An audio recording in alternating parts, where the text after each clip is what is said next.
तू आणि इंदू शिरपूरवरून येताना पावसात अडकलात तर गाडीतलं ऑइल संपलं होतं, त्याचं काय? तर त्याच्याबद्दल ना गावात खूप चर्चा होत आहेत. मग आता काय तुला माझा संशय वगैरे येतोय का? नाही नाही, आजी बात नाही. इंदूवर माझा पूर्ण विश्वास आहे. गुड.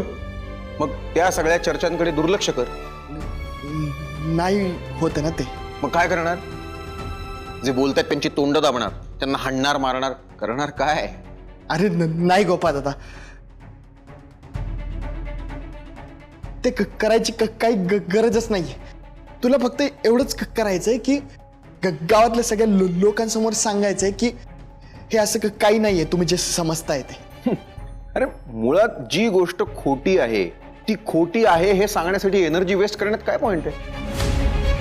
आणि समजा मी येऊन 50 लोकांना सांगितलं, त्यांना ते पटलं, उरलेल्या गावाचं काय करणार तू? का प्रत्येक वेळेला तू मला रिक्वेस्ट केल्यावर मी लोकांसमोर हीच स्टेप वाजवत बसायची? गोपाळ दादा, एकदम एकदम माझ्यासाठी तरी. मी बोलणार नाही. असं कसं बोलणार नाही? मग काय इंदूची गावभर बदनामी होऊ द्यायची? अरे तिने हे प्रकरण वाढवायलाच नव्हतं पाहिजे. दुर्लक्ष करायचं सोडून हवा देत बसली. इंदूने जे केलंय ते योग्यच केलंय. योग्य आहे ते. गुड. मग तिला म्हणाव निस्तर आता तुझं तूच जे आहे ते. पण आता असं कसं काय बोलू शकतोस तू? इंदू तुझी पण लहानपणापासूनची मैत्रीण आहे ना. अरे तिची चूक नसताना तिला काय भोगावं लागतंय बघतोय ना तू. तू पण तिची मदत कर ना थोडी, बोल ना काहीतरी. ते बाबा, मी सांगितलं ना तुला, जी गोष्ट खोटी आहे ती खोटीच आहे हे सांगण्याचा वेळ कशाला वाया घालवायचा? आणि माझ्याकडे तो वेळच नाहीये. बाहेर पेशंट्स खोळंबलेत माझे.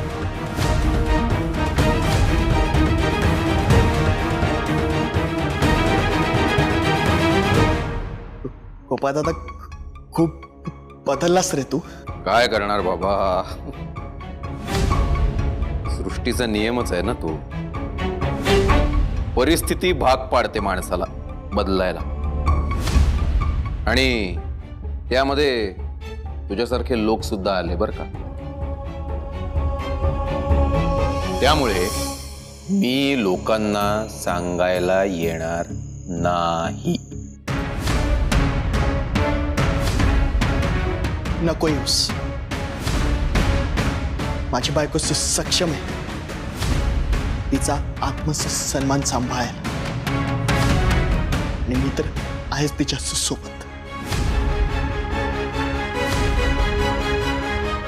अगं, सकाळी फडतरे वहिनी विचारत होत्या पूजेला येत आहे का म्हणून. पण मीच म्हणलं नको. काय माझी तब्येत नाही बरोबर, कशाला उगाच कोणाला त्रास. काकू, अगं असं नको बोलूस. काही नाही झालंय तुला आणि काही होणार पण. आणि मला हक्काने सांगायचं ना, नारायणी चल लवकर, उशीर होतोय म्हणून. आईकडनं काही शिकली नाहीस का तू? गप ग, आईबद्दल असं बोलू नये. मी न बोलण्याने काही बदलणार आहे का? पर ते जाऊ दे. इंदू कुठे?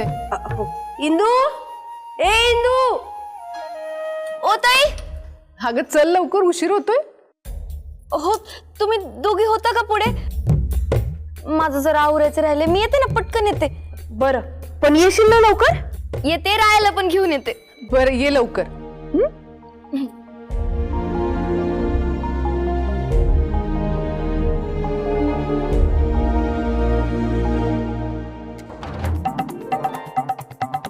इंदू मामी, चल पटकन. ओ राया आले, थांब.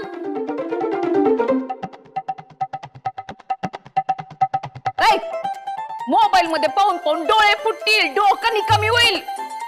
माहिती मला, थोडा वेळच खेळतोय, तेवढ्याने काही होत नाही. जरा मैदानी खेळ खेळावेत, शरीर सुदृढ होतं. डोकं चांगलं चालतं, माहिती मला. तसं पण मी इकडे वाट बघतोय. कुणाची? इंदू मामीची. कशाला? कशाला विचारू नकोस. आम्ही देवीच्या पूजेला चाललो होतो. देवीची? राया, अरे तिथं स्पर्धा होत्या, बक्षीस मिळणार आहेत. इथं काय करतोयस तू? अरे बाबू, ज्युनियर विंजे सरकार तर हे विसरलेच होते. मग त्याचीच तर आठवण करून दिली. जा आता लवकर आणि सगळे बक्षीस घेऊन ये रे. तो कोणता गेम आहे?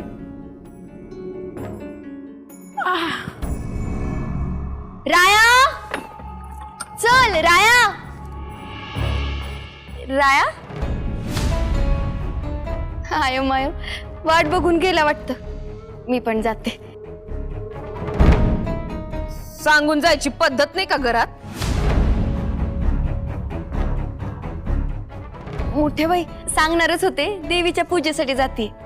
एकीकडे देवीचं दर्शन घ्यायचं आणि दुसरीकडे पाप करायचं.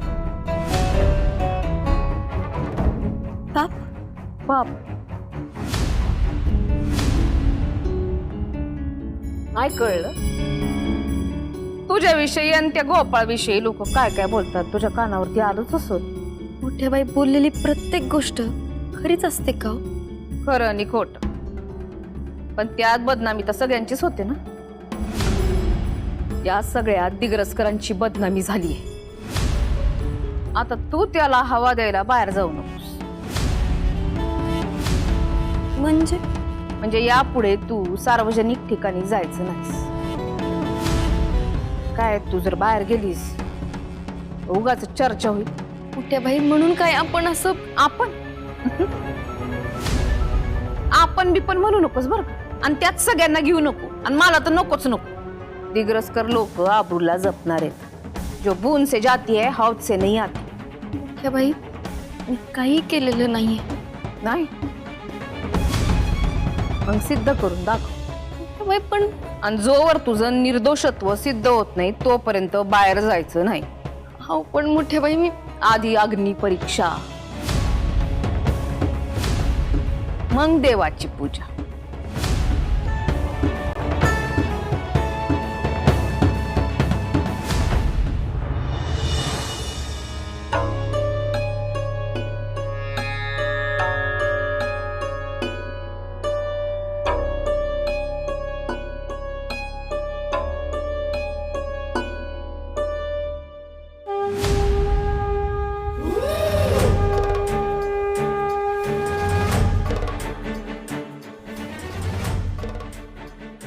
इंद्रायणी, 9 दिवसात मी वेगवेगळ्या दैत्यांशी युद्ध करते. प्रत्येक युद्ध म्हणजे सत्याचा असत्यावर झालेला विजय असतो.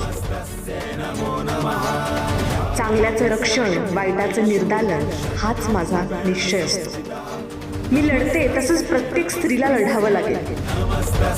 तुला सुद्धा या 9 दिवसात तुझ्या भोवताली असणाऱ्या दुष्ट शक्तीशी, प्रवृत्तीशी लढावंच लागेल.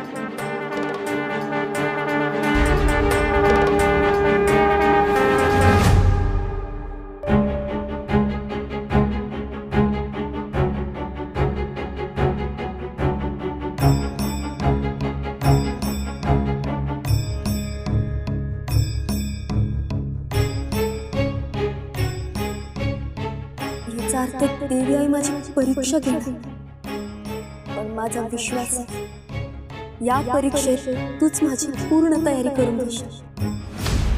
मी पण मनोभावे ही परीक्षा देते. कदाचित तुझं दर्शन न मिळणार हीच माझी पहिली परीक्षा असेल.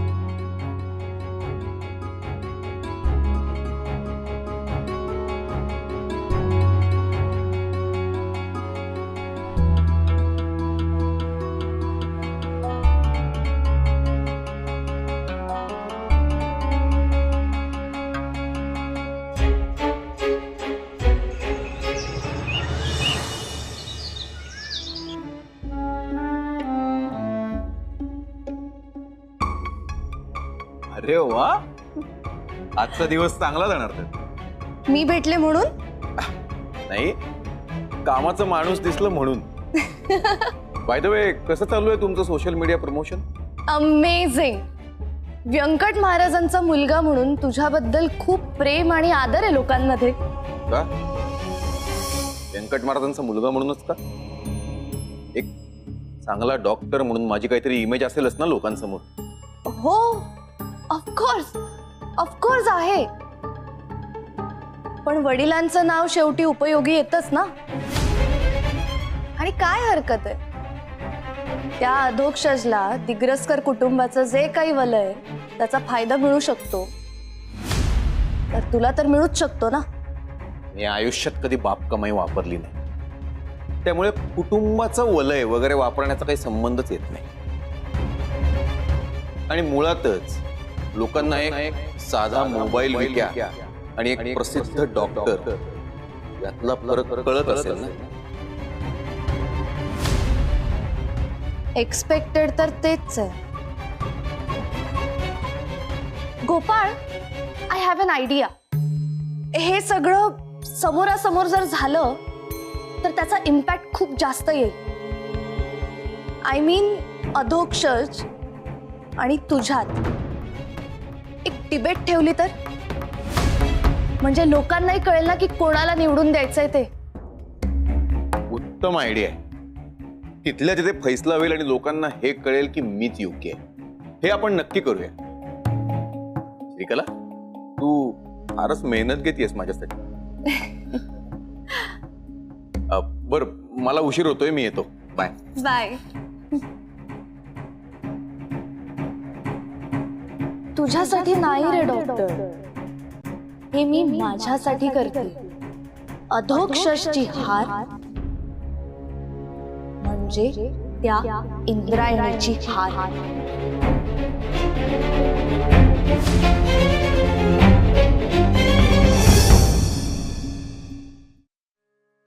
झाली बाई एकदाची भाजी भरून. इंदू, आज खूप दिवसांनी व्यंकू काका कीर्तन सेवा करणार आहेत. काय? व्यंकू महाराज कीर्तन करताय? हो, अगं मंदिराबाहेर बोर्ड लागलाय. तू त्यांना कीर्तन सेवेत मदत करणार आहे की नाही?